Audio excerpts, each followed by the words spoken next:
회원들이 야단치겠는데? 바이든이네? 이쪽인가 보다, 저쪽 아닌가 보다 그러고 저쪽 버리고 이쪽으로 싹 몰려간 거죠. 그리고 제가 소개했었던 종목이 있어요. 하나솔루션. 정말 죄송했는데 저는 자신이 있었어요. 오히려 더 살 기회라고 생각을 합니다. 이게 왜 이렇게 됐느냐? 바이든이 되는 게 더 우리나라 입장에서 좋더라는 거예요. 어제도 올라갔고 오늘 올라왔으니까 이거 부담스러운 거 아닙니까? 더 올라가게. 이거는 신문에서도 알 수 없어요. 저처럼 오랜 기간 투자를 실질적으로 접한 사람들이 알 수 있는 부분이에요. 안녕하세요. 고품격 주식수다 이서구예요. 오늘 주식시장이 급등했습니다. 투자자 여러분들 많이 웃으셨을 것 같아요. 근 한 달 정도 됐죠. 지난주, 이번 주 초반까지 시장이 안 좋았는데 며칠 전부터 갑자기 불확실성이 있는데도 불구하고 급등하는 흐름, 투자자분들께서 좀 웃는 이틀 동안의 흐름이 아니었나 싶네요. 오늘은 뭐에 대해서 알아볼까요? 어제 상승에 이어서 오늘 또 양대 시장이 급등을 했거든요. 예. 그 이유가 무엇인가요? 그거 되게 이상하죠? 네. 어저께 상승했어요. 네. 그런데 어제 상승한 이유가 바이든이 될 줄 알았는데 트럼프가 될 것 같다고 해서 올라갔어요. 오늘 보니까 또 밤새 바이든이 우세한다니까 또 올라갔어요. 이상하죠? 투자자 여러분들은 어떠세요? 되게 이상하지 않습니까? 근데 이 답은 제가 지난 시간에 이미 드렸습니다. 지난주에도 드렸고. 무슨 얘기냐? 주식시장이 제일 싫어하는 게 불확실성이라 그랬죠? 불확실성. 근데 서서히 불확실성이 이번 주에 거쳐가면서 바닥을 잡고 돌릴 거다라고 지난주에 제가 이미 말씀을 드렸어요. 누가 되든 선거 개표가 실시됐고요. 이제 확실시가 되는 거죠. 그럼 좋든 나쁘든 불확실성 물음표가 없어지면 시장은 방향을 잡는다라고 제가 답을 드렸죠. 일반 개인들이 아니라 기관이라든가 외국인, 큰 자금을 움직이는 기관을 스마트머니라고 일컬어요. 소위 세력. 이 사람들은 하락을 하든 상승을 하든 확실한 뭔가가 계획이 잡혀야 돈 집행을 하거든요. 그렇기 때문에 어제 투표가 끝났어. 트럼프가 될 것 같아. 그럼 그쪽으로 돈이 몰려가는 거야. 그리고 트럼프가 아니네? 바이든이네? 또 그쪽으로 또 돈이 올라가. 즉 불확실성이 거치면 주식시장은 오히려 상승한다라는 거를, 이거는 신문에서도 알 수 없어요. 저처럼 오랜 기간 투자를 실질적으로 접한 사람들이 알 수 있는 부분이에요. 이거를 예를 들어서 설명을 해볼게요. 어저께 양대시장 상승했어요. 그런데 급락한 종목이 있어요. 바이든 관련주, 트럼프가 된다니까 친환경 관련주들 급락했어요. 그리고 제가 소개했었던 종목이 있어요. 하나솔루션. 정말 죄송했는데 저는 자신이 있었어요. 그래서 회원들 분께도요, 이거는 문제가 없어 보입니다. 단기 변동성입니다. 오히려 더 살 기회라고 생각을 합니다. 라고 문자까지 드렸거든요. 방송에서 또 얘기까지 했고, 그 반대로 트럼프 관련주를 일컫는 대북주는 또 급등을 했어요. 이건 뭐예요? 이쪽인가 보다, 저쪽 아닌가 보다 그러고 저쪽 버리고 이쪽으로 싹 몰려간 거죠. 이건 뭐야? 계획이 잡힌 거지. 스마트머니 입장에서는. 반대로 오늘은 어떻게 됐어요? 어저께 급등했었던 대북주들이 갑자기 시초가부터 뚝 떨어져서 급락했고, 반대로 어저께 급락했었던 바이든 관련주들이 급등해 주셔야죠. 더 올라갔어요. 이쪽이 아닌가 보다, 저쪽인가 보다, 이거 팔고 저거 사. 어쨌든 방향이 잡혔다라는 거지. 이해되세요? 제가 웃으면서 얘기했지만 그걸 반대로 매매한 사람은 이틀 동안 20~30%의 손실을 본 거예요. 하지만 큰 자금은 그 일부분이라고, 수익이 날 구역으로 더 진격하는 게 중요한 거라고요. 그래서 이런 상황에서 아직도 불확실성이 있는데요, 그거는 개인들의 생각이고, 누구 입장에서 생각해야 된다고? 주요 메이저 스마트머니 세력의 입장에서 생각을 해야 된다고요. 그러면 이쪽으로 방향을 잡으면 되겠군. 이런 결과치가 어제 상승, 오늘 급등, 종목은 서로 달랐지만 시장은 올라간 원동력이 바로 거기에 있다라고 생각하시면 돼요. 그런데 트럼프가 보면 또 불복을 하고 결과에 네. 상황까지 가겠다 이런 뉴스가 있는데 이게 바로 불확실성 아닌가요? 그쵸? 맞아요. 불확실성 맞아요. 불확실성 맞는데 이미 예견이 된 불확실성이죠? 무슨 얘기냐면 지난주 초반부터 이미 한 열흘 전부터 트럼프 같은 경우에는 내가 만약에 진다면 이거 재판 걸어가지고 끝까지 가볼 거야 라는 생각을 이미 전달을 했어요. 시장에 노출이 됐어요.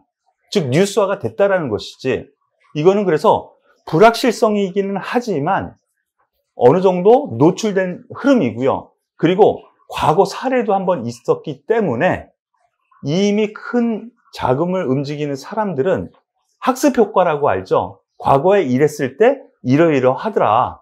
그러니까 나는 거기에 대해서 계획을 세울 수 있다는 것이죠. 뉴스 보신 분들은 아시겠지만은 2000년도 공화당의 아들 부시와 그 다음에 민주당의 고, 이 두 후보가 격전을 벌였는데 바로 그러한 부분에서 나타났었어요. 재판까지 가가지고 한 달 뒤에 결과가 나왔거든요. 한 달 뒤에 뭐 어느 정도 조정이 있었지만 그 뒤에 주시장은 올라가더라는 학습 효과가 이미 있었기 때문에 지난주 금요일 급락을 했었죠. 그래서 제가 그때 뭐라 그랬어요? 이미 외국인의 매도는 피크를 친 것 같다. 모든 것이 여기에서 다 떨어져 나간 것 같다. 그렇기 때문에 그 불확실성은 예견된 거기 때문에 오히려 불확실로 보기보다는 예견된 확실성으로 보는 것이 맞다라는 거예요. 오늘 시장 흐름을 보니까 예. 외국인 기관이 코스피, 코스닥에서 대량 매수를 하고 있더라고요. 예. 그 이유가 뭔가요?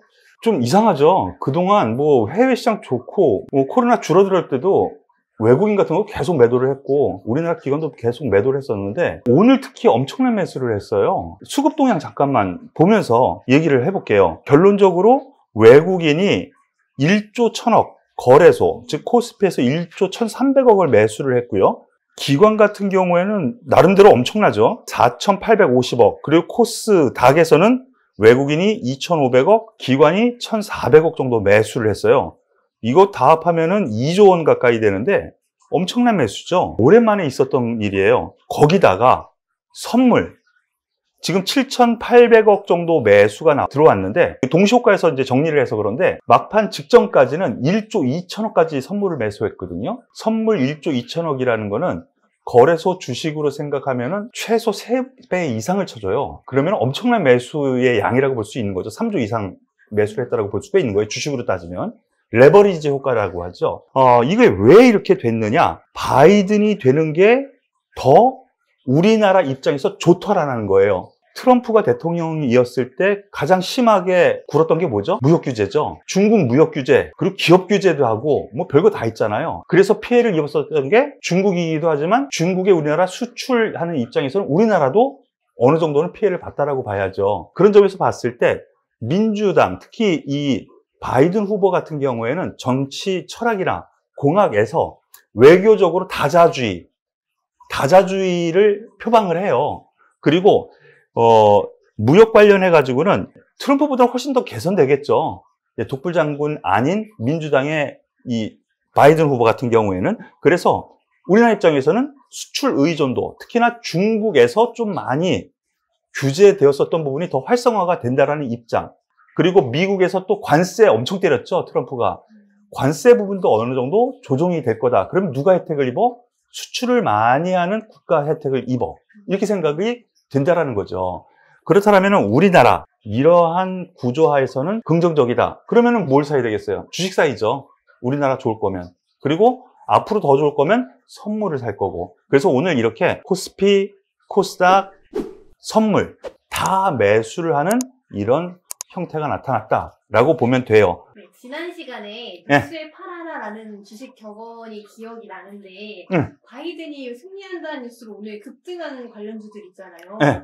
그거를 이제는 매도를 해야 되지 않나라는 생각이 들거든요. 야, 진짜 날카롭다. 그런데 약간 이건 다르게 해석해야 돼요. 이거는 이러니까 달라 하고 핑계, 변명을 하는 게 아니라 달라요. 왜 다르냐? 어제 급락이 나왔죠? 급락이 나왔어요. 관련주들이. 태양광이라든가 이런 바이든 관련주들이 급락이 나왔어요. 오늘 제자리 찾았어요. 그래서 바이든이 될 거니까 이제 확실시가 되니까 이제 팔아야 되지 않냐라고 생각할 수가 있겠는데 잠깐 차트 잠깐만 볼게요. 하나솔루션을 저는 이제 주도주로 보고 있는데 한번 볼게요. 어제 바이든이 안 되고 트럼프가 된다니까 급락 흐름이 나왔어요. 그런데 여기에서 화면 보시면 어제 여기 외국인이 엄청나게 벌었고 기관 같은 경우는 170만 주 엄청나게 벌였어요. 그런데 오늘 보세요. 외국인은 어제 매도한 거 그대로 주워 담았고 오늘은 일부 기관이 매도한 거 일부 30만 주, 어저께 170만 주 버렸는데 왜 어저께 버린 가격보다 더 높은 데서 샀을까를 생각해 보세요. 여기서 손바뀜이라는 게 나타난 거예요. 손바뀜. 그러니까 여기서 올라가겠지라고 여태까지 생각해서 매도를 생각을 이제 하려고 했는데 급작스럽게 손절을 해버린 거죠. 그러면서 그거를 누군가 샀겠죠? 그러면 이걸 손바뀜이라 그래요. 매수한 사람, 매도한 사람이 바뀌는 거.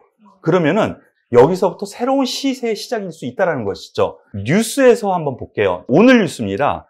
바이든 첫 메시지는 환경, 파리 기후협약 재가입할 것, 태양열 관련주라든가 풍력 관련주, 2차 전기차 관련주, 이들 종목도 올라간 이유가 바로 여기 있다는 것이죠. 손바뀜이 한번 있었기 때문에 뉴스가 났으니까 매도한다? 아니라고 생각을 해요. 급작스러운 뉴스로 생각하고 이어갈 가능성이 크다라고 생각하시면 되겠고요.